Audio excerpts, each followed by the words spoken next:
Então, olá, né? Eu sou a doutora Carla, então eu sou uma das preceptoras do programa de residência em clínica médica do Complexo Hospital de Clínicas da UFPR.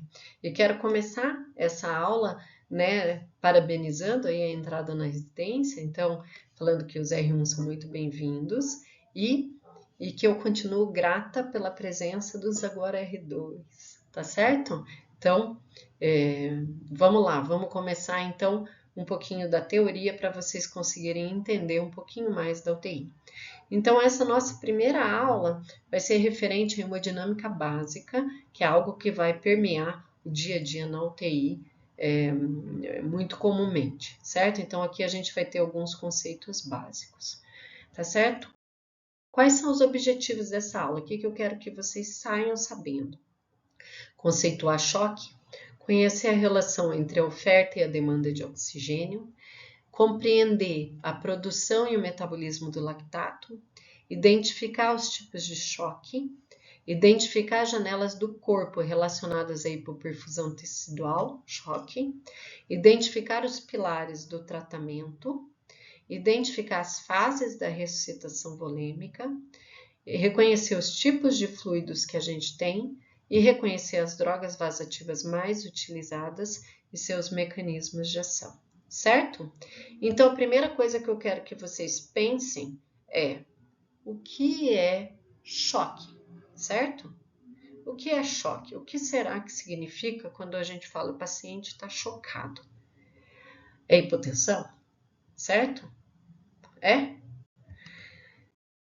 Não é, certo? Choque é igual a hipotensão? Não, pelo amor de Deus, certo? Não me falem isso. Eu posso ter um paciente que vive num regime de hipotensão e não está chocado, como eu posso ter um paciente que está com a pressão considerada normal e está num estado de choque. Então, choque não é igual a hipotensão. Puxa, então o que será que é o choque, certo? O choque é a expressão de uma falência circulatória que resulta numa utilização inadequada de oxigênio celular, certo? O que é?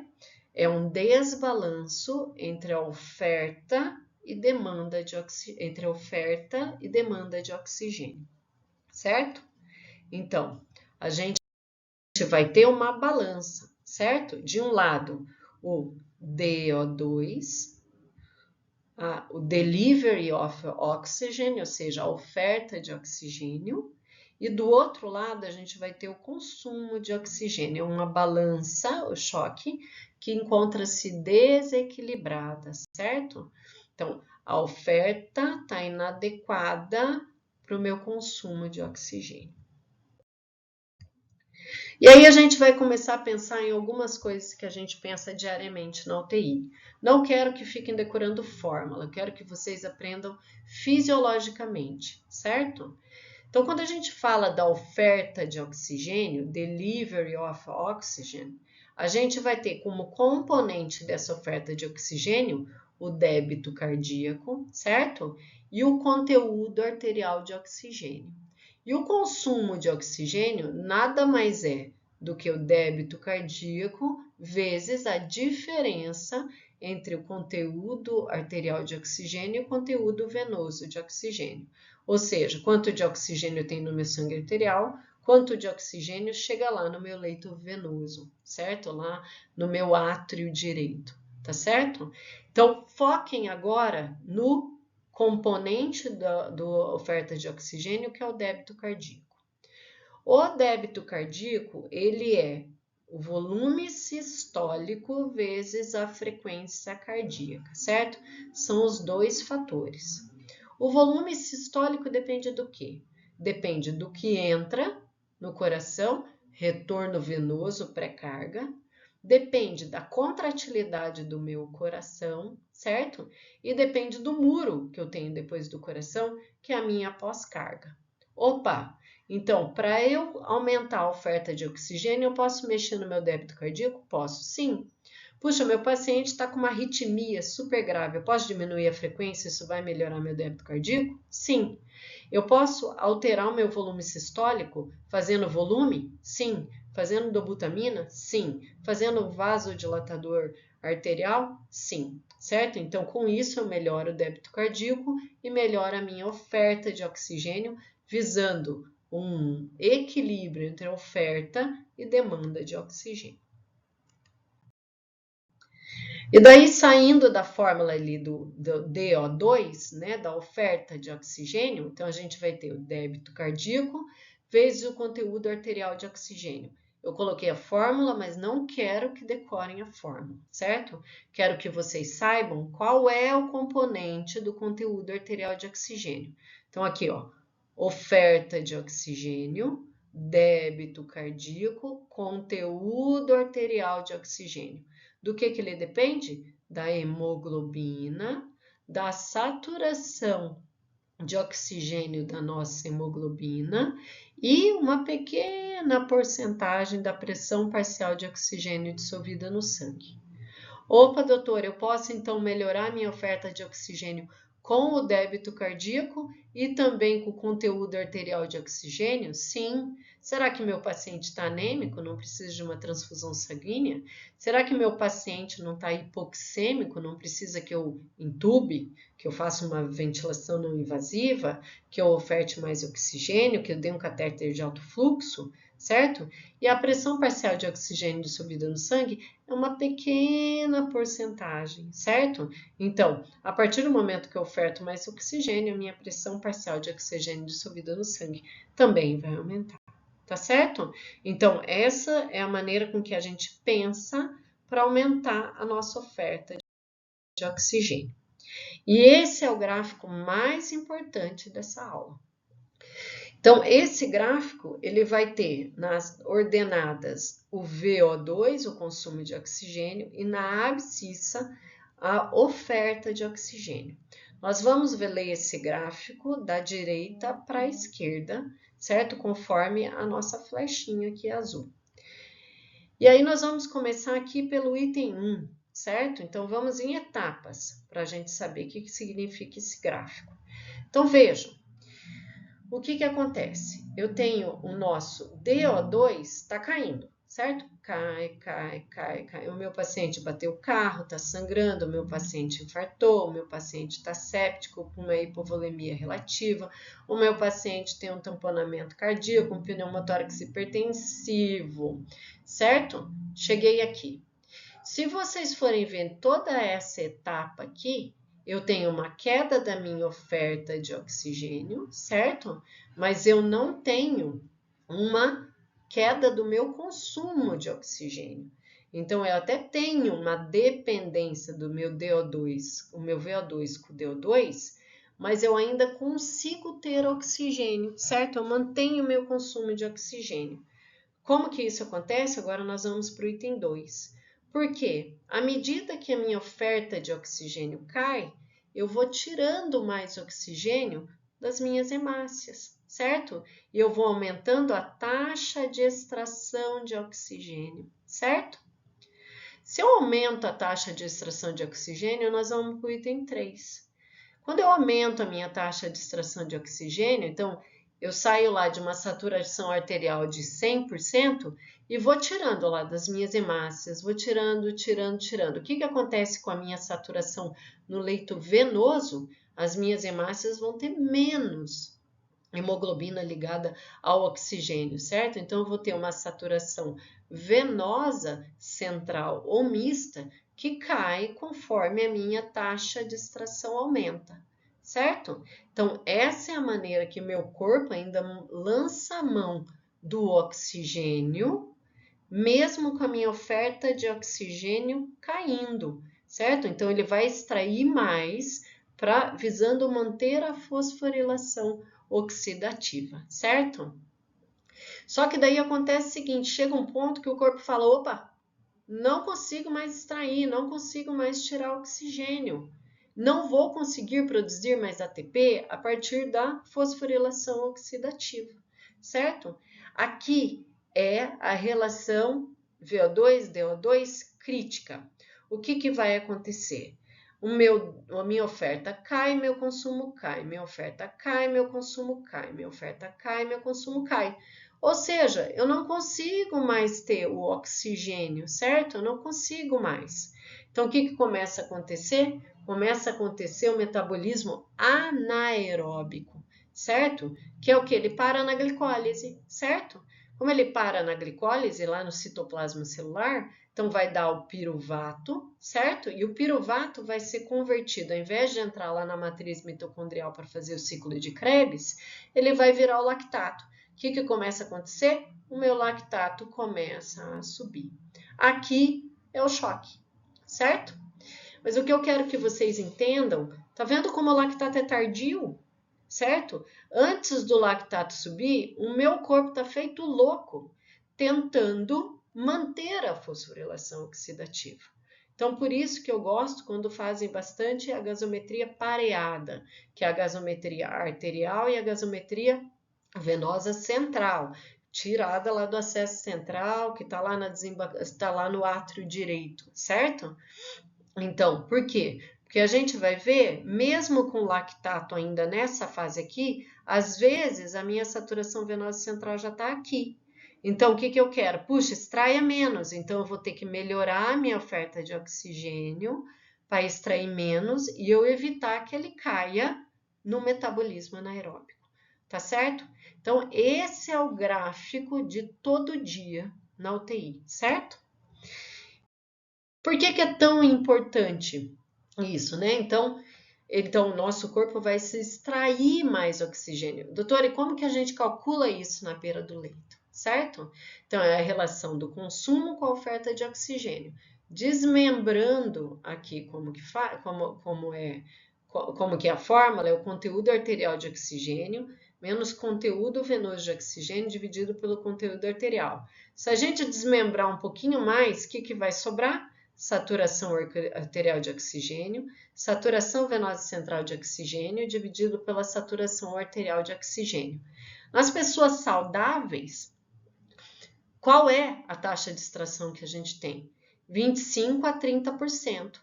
Então, uma saturação venosa central de 75, desculpa estar errado aqui, 75 a 70%. Nossa, doutora, então esse é o número mágico. 70% de saturação venosa central, quando começou com o Rivers, lá o conceito, o cuidado com o paciente séptico, é daqui que sai, gente. Então, a gente extrai 25 a 30% de oxigênio. Numa situação crítica, a gente pode tanto extrair mais ou pode extrair menos, que também é problema, certo? Então, lembrar que essa taxa de extração ela é muito importante e que antes do lactato começar a subir, a gente vai ter uma alteração, seja para mais, seja para menos, da nossa saturação venosa central. Isso a gente vai explicar o para mais e para menos, mais à beira de leito, certo? Não precisamos entrar nesses detalhes agora. Mas lembrem daquele gráfico, hein? Tem que gravar aquele gráfico para a vida, tá certo? Independentemente da especialidade que vocês forem fazer. Então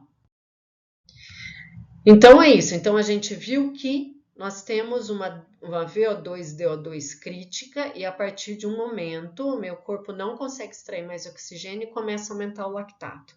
Por que isso é tão importante, gente? Por que esse metabolismo anaeróbico que vai resultar no lactato é tão importante? Por quê? Se a gente lembrar lá da Biocell, a gente vai ter que a fosforilação oxidativa, ou seja, com oxigênio, produz 36 a 38 ATPs por molécula de glicose, certo? E o metabolismo do lactato vai produzir quanto? 2 ATPs, gente. Então, é uma desproporção muito grande da quantidade de energia para as nossas células atuarem, certo? Então, o que eu queria que vocês vissem é que é grave, sim, mas pensem de uma maneira como se o corpo ainda está lançando mão de uma substância numa situação de hipóxia tecidual que ainda vai produzir energia, mas uma energia que é insuficiente para o corpo. Então, o metabolismo anaeróbio ainda é uma maneira do corpo tentar sobreviver, tá certo? Então, se a gente não sair do metabolismo anaeróbio com produção de 2 ATPs com o metabolismo do lactato, o que vai acontecer com o nosso paciente, gente? Disfunção orgânica e morte. Não tem como. Tem que reverter? Puxa, muito rápido tem que reverter para a gente tirar os pacientes do risco. E aí nós vamos então entrar agora, puxa, a gente falou, lactato, um produto do metabolismo anaeróbico. Ele é um produto da glicólise, certo? Então vai a glicose, tem a glicólise, certo? Que ocorre no citoplasma da célula, que vai ser convertido em piruvato, certo?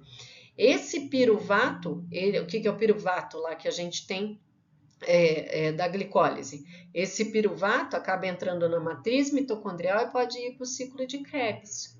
Ou, quando a gente tem situação de hipóxia tecidual, hipóxia, né, a célula está sem oxigênio, esse piruvato vai ser convertido em lactato no músculo e também nas células sanguíneas vermelhas, certo?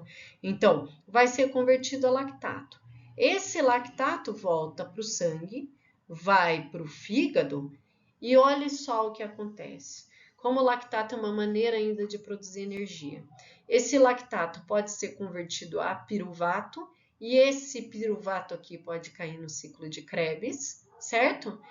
Ou o piruvato pode servir para gliconeogênese. Nossa, doutora, então o lactato, ele também é um substrato para a gliconeogênese? Também é. Ou seja, aqui está um desespero para tentar sobreviver, tá certo? Então vamos ver onde produz o ATP. Então olhem aqui, na figurinha só aqui, tá? Não precisa focar nas outras coisas. Então, aqui, só aqui, certo? Então a glicose entra dentro da célula, certo? Vai sofrer a glicólise, certo? Que vai virar o piruvato. Esse piruvato pode ir para a matriz mitocondrial, pelo ciclo de Krebs, certo?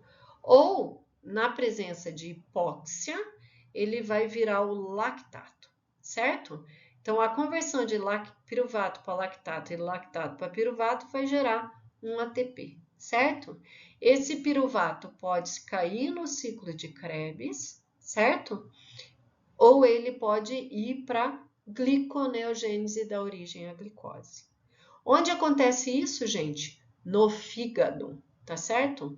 Então, por que esse dado é importante? Porque a interpretação da lactatemia vai depender da produção e do metabolismo do lactato. Então, o que acontece? Como que o lactato pode ser produzido? Então, por estímulo adrenérgico, ou seja, aquele paciente que está com droga vasoativa bem alta, então o que acontece? Nós podemos ter uma glicólise acelerada. Nem todo piruvato que é produzido vai cair no ciclo de Krebs. Ele pode se transformar em lactato, certo? A gente pode ter que a coisa que viu aumento de lactato, a primeira coisa que a gente tem que pensar é que nosso paciente pode estar em hipóxia, ou seja, falta de oxigênio para as células. Então, que é aquele paciente que a gente falou, paciente que está em choque, certo? Então, a gente pode ter aumento da lactatemia por estímulo adrenérgico, por hipóxia, e a gente também pode ter por alteração do clearance hepático, certo? Então, a gente pode ter por aumento de produção ou por diminuição de metabolismo. Ah, doutora, então aquele paciente cirrótico, ele pode ter uma dificuldade para baixar o lactato? Pode sim. Às vezes a gente não consegue deixar o lactato no nível normal, que é abaixo de 2, certo? A gente não consegue, às vezes, deixar. Então, às vezes ele não se guia só pelo lactato, a gente vai ver outros fatores. Ah, meu paciente melhorou o nível de consciência, meu paciente está urinando um pouco melhor, o meu enchimento capilar melhorou. Opa, mesmo com esse lactato um pouquinho alto, um pouquinho, né, gente? 2, 2,5, 3, 3,5, nada de 10 de lactato, tá certo? Então, pode ser que esse lactato seja da deficiência do metabolismo hepático. Então, certo. Então, fizemos o diagnóstico de choque, um desbalanço da oferta com a demanda de oxigênio, com a produção de lactato,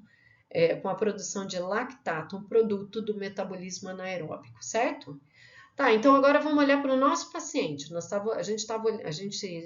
estávamos olhando para dentro lá da célula ali o que estava acontecendo. E o nosso paciente, como que tá? Lembrando que nós temos 3 janelas do nosso corpo para identificar os pacientes em choque. Aqueles pacientes com alteração do estado mental, aqueles pacientes que fazem uma oligúria e aqueles pacientes que têm a pele moteada, um enchimento capilar muito retardado. Então, aqui a pele moteada, olivedo reticulares, e aqui o enchimento capilar. Então, nosso paciente pode estar hipertenso e ele já tem uma hiperlactatemia, tá certo? Então, aqui o enchimento capilar, a gente vai falar um pouquinho dele, porque é uma das coisas mais importantes que eu quero que vocês vejam na UTI, certo? Então, vocês vão examinar o paciente, vocês vão ver o nível de consciência, que drogas ele tá, se ele tá estável, se ele não tá, se ele tá entubado, se ele não tá, se ele tá urinando, se ele não tá, se ele tá com febre. Mas uma das coisas mais importantes do exame físico é vocês pegarem a mão do paciente, certo? A gente não consegue fazer terapia intensiva se a gente não estiver perto do nosso paciente, tá certo? Então, vocês vão pegar a mão do nosso paciente. Primeira coisa que vocês vão ver, tá quente ou tá fria, certo? E aí, a outra coisa que vocês vão ver é como está o enchimento capilar do nosso paciente. Como que é feito o enchimento capilar? Vocês vão pegar o dedo do paciente, certo? Ali pegar no leito ungueal. Vocês vão apertar o dedo do paciente até aparecer o branquinho na nossa unha, certo? Então, por isso que intensivista também não usa esmalte, certo? Não é por isso, né, gente? Mas é que facilita sem esmalte, tá? Então, e aí a gente vai contar até 10, certo? E depois vamos soltar. E vamos ver em quanto tempo os capilarezinhos lá do dedo do nosso paciente se enchem. Qual que é o valor normal? 3 segundos, tá certo? Então, ele, inclusive, na ausência, quando você está num lugar que você não consegue medir o lactato, pelo estudo Andrômeda, então é equivalente você fazer um enchimento capilar. Então, chega um paciente com enchimento capilar de 6 segundos, dali a pouco o enchimento capilar está de 2 segundos, opa, está no bom caminho, tá certo? Então, vamos lá, nós temos aquele paciente que está hipotenso. Opa, hipotensão é igual a choque? Tem sinais de hipoperfusão? Não, não tem. Então talvez seja um paciente hipotenso crônico, que fez alguma síncope, certo? Agora, um paciente que tem sinais de hipoperfusão tecidual, ele tem alteração do estado mental, ele está com a pele moteada, enchimento capilar alargado, ele está oligúrico, ele já tem um lactato elevado, certo? A gente caracteriza um choque circulatório.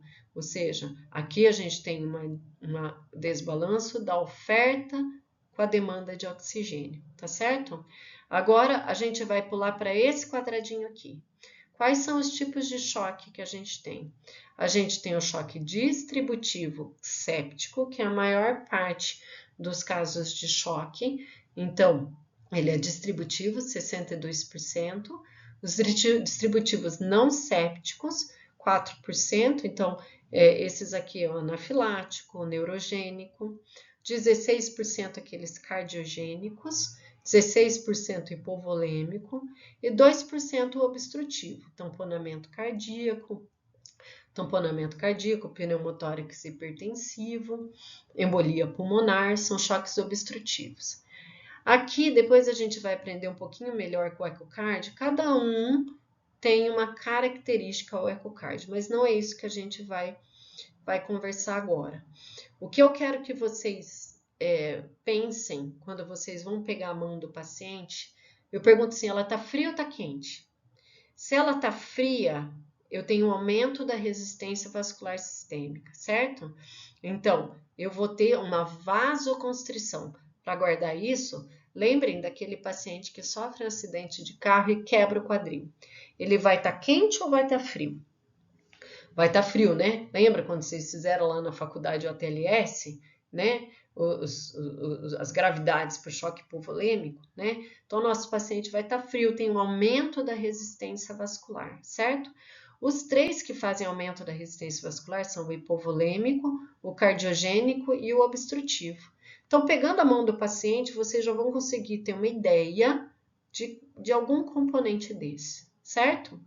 O único que faz uma diminuição da resistência vascular sistêmica, ou seja, uma vasodilatação anômala, é o choque distributivo.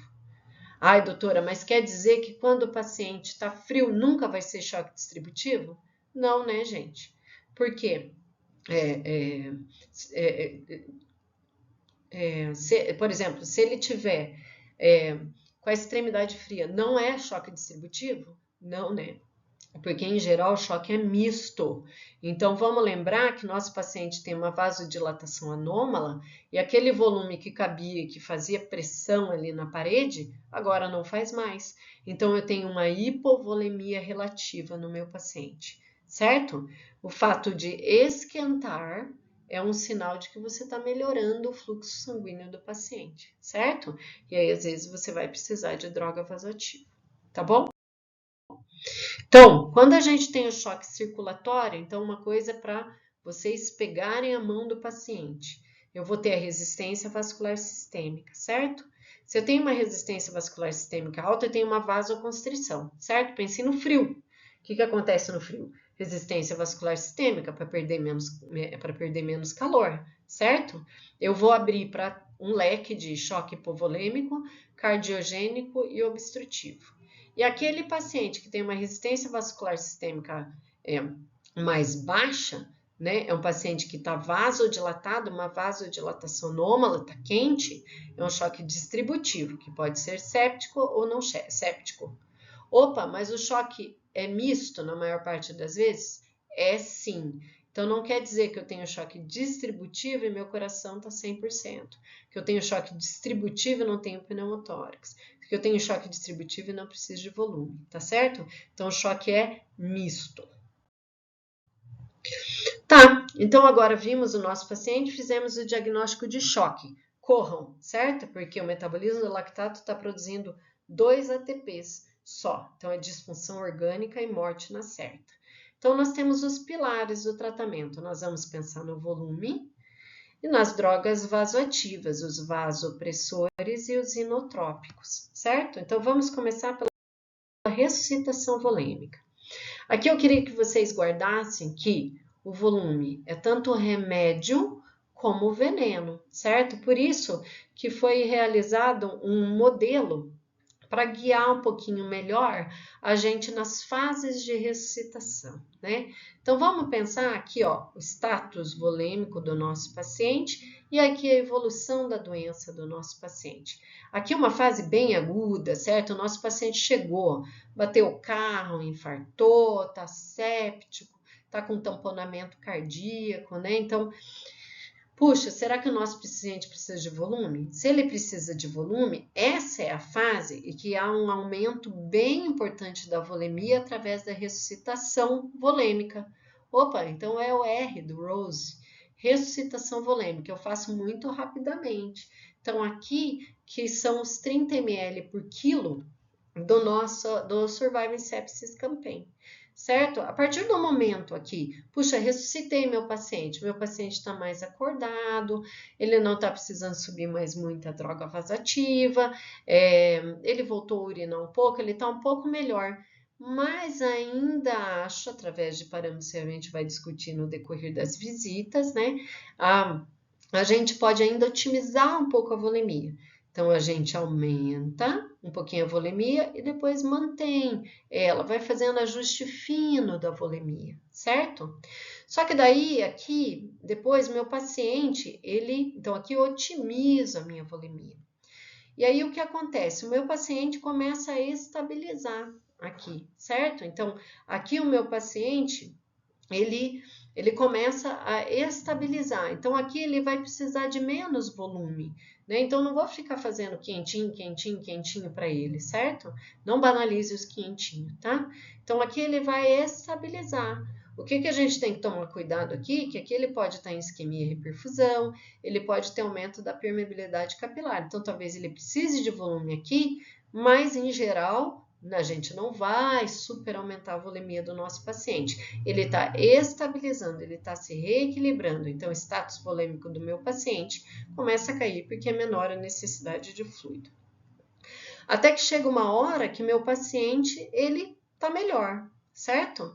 Ele está melhor aqui, mas ele está nasarcado, ele está com dificuldade de sair da ventilação mecânica, a gente acha que ele pode ter um edema do trato gastrointestinal. Aqui é a hora da furosemida, que é evacuação do fluido, certo? Dos fluidos, do balanço hídrico lá cumulativo positivo.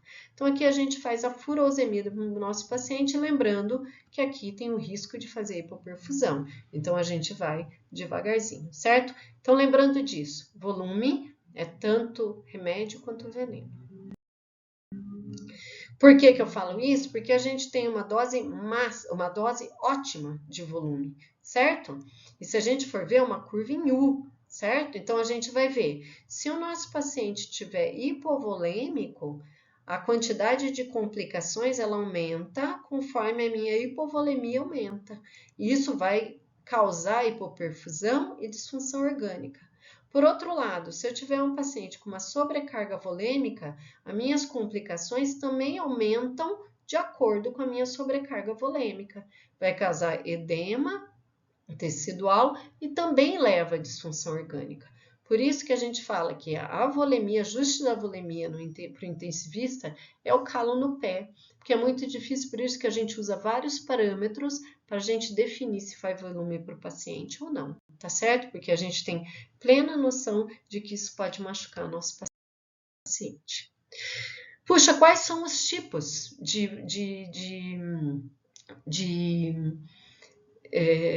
volume que a gente tem, né, de fluidos que a gente tem? Nós vamos ter o cristalóide, que contém vários eletrólitos, e os colóides, certo? Os colóides são aquelas substâncias mais gelatinosas, porque elas possuem proteínas e polissacarídeos. Quais são eles, então? Os cristalóides, que possuem eletrólitos, são a solução fisiológica, o nosso soro fisiológico, o Ringer lactato e o plasma light, que são soluções balanceadas. E os colóides são os amidos e as gelatinas, que a gente já não usa mais, porque eles podem fazer insuficiência renal e fazer plaquetopenia no nosso paciente. Se precisar de colóide, a gente vai utilizar a albumina, né? Então a gente vai discutir isso provavelmente em algum caso na UTI. Tá certo? Então, agora, puxa, doutora, então, mas qual que é a diferença do soro fisiológico para as soluções balanceadas, Ringer lactato e o plasma light? Então, vamos ver como que é a composição do nosso plasma. Então, vamos começar pela osmolaridade. A osmolaridade do nosso plasma é 291. Olha como a solução balanceada ela é mais próxima do plasma, certo? Olha a quantidade de sódio. Quantidade de sódio do soro fisiológico para cada litro é 154. Olha como que é do Ringer lactato e do plasma light, certo? Mas o que eu quero chamar muita atenção de vocês é a quantidade de cloro. Olha a quantidade de cloro que tem num litro de soro fisiológico e olha quanto tem nas soluções balanceadas Ringer lactato e plasma light. Lembrando que o Ringer lactato a gente tem na UTI, certo? Houve um estudo aí antes da pandemia, que foi chamado BASICS, que a gente participou, e que não houve diferença na mortalidade quando utilizado o soro fisiológico e o plasma light. Mas o desfecho foi mortalidade, que é um desfecho duro, né? Porque a gente não quer que o nosso paciente faça insuficiência renal também, né? A gente quer que o nosso paciente sobreviva com menos disfunção orgânica possível. Então, o que se discute hoje é que se você precisar fazer aquela fase de ressuscitação nos pacientes, é melhor que você utilize a solução balanceada. Por quê? Às vezes a gente aumenta a quantidade de cloro e essa hipercloremia vai fazer uma acidose metabólica hiperclorêmica, que vai fazer uma vasoconstrição da arteríola aferente e pode fazer insuficiência renal. E aí nós estamos chegando lá já ao final da nossa aula, que são as drogas vasoativas. Aqui são os receptores principais que a gente vai falar. Receptores adrenérgicos, certo? E o receptor da vasopressina presente nas nossas arteríolas, tá bom? Então aqui a gente vai ter o receptor da alfa 1, olhem o quadrinho, vaso sanguíneo, beta 1, coração, beta 2 agonista, pulmão, e o receptor V1, V de vasopressina, na parede dos vasos, certo? Então, vamos falar dos receptores adrenérgicos. Prestem atenção no que eu estou falando. Nós vamos ter o alfa-1, alfa-2, beta-1 e beta-2, certo? Alfa-1, que faz vasoconstrição, aumento da resistência periférica, faz aumento do fluxo sanguíneo, aumento da pressão sanguínea. Qual que é o protótipo do alfa-1? Norepinefrina. Epinefrina também tem efeito alfa-1? Tem. Dopamina também tem efeito alfa-1? Tem. Alfa-2, o alfa-2 inibe a liberação de norepinefrina, inibe a acetilcolina, inibe a liberação de insulina, certo? Então, vamos pensar, o maior protótipo do alfa-2 vai ser o Precedex, a desmedetomidina, que é um sedativo, alfa-2 agonista central, que tem uma ação alfa-2 periférica. Então, qual que é o efeito colateral dele? Inibe norepinefrina, faz bradicardia, faz hipotensão, tá certo? Beta-1, lembra ali do coraçãozinho. Então, beta-1 aumenta a frequência cardíaca, aumenta a contratilidade miocárdica. E o beta-2 agonista, faz uma vasodilatação, faz uma broncodilatação, que a gente tanto quer nos nossos pacientes com broncoespasmo. Certo? Quais são as principais drogas que a gente usa na UTI? A noradrenalina, que é a droga vasoativa de indicação primária, certo? Que ela tem, vamos ver, ela tem o efeito alfa-1, super importante, então ela é um potente vasoconstritor periférico. Tem o efeito beta-1, então ela aumenta um pouco a contratilidade cardíaca, aumenta.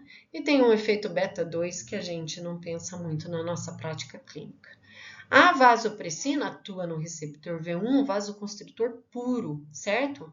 Aumenta a resistência vascular, certo? E vai diminuir o débito cardíaco do nosso paciente. Por quê?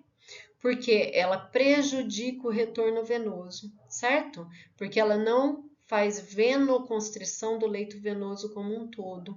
Então, ela diminui o débito cardíaco. A noradrenalina faz uma venoconstrição do leito venoso como um todo. Então, ela aumenta o retorno venoso do nosso paciente também, tá? Então, vasopressina, um vasoconstritor puro. Entre vasopressina e noradrenalina, claro, a depender da dose da noradrenalina, ela tem maior risco de vasoconstrição esplâncnica, tá certo? E a dobutamina, ela é um alfa-1 fraquinho, um beta-1 super importante, então inotrópico e cronotrópico positivo, e ela é um beta-2 também. Então vamos lembrar? Beta-2 faz uma vasodilatação periférica. Opa, então quando usa a dobuta, ela vasodilata também? Vasodilata também, tá certo? Então às vezes o nosso paciente pode ficar responsivo a volume, essa é uma das causas. Então ele aumenta o débito cardíaco, diminui a resistência vascular sistêmica e aumenta a frequência cardíaca. E para finalizar, então faltam 2 slides só, então eu quero finalizar com um lema da UTI, né, que é menos é mais. Por que a gente pensa isso na terapia intensiva e por que o manejo é tão fisiológico? Eu quero que vocês pensem fisiologicamente para manejar os nossos pacientes, tá certo? Por quê?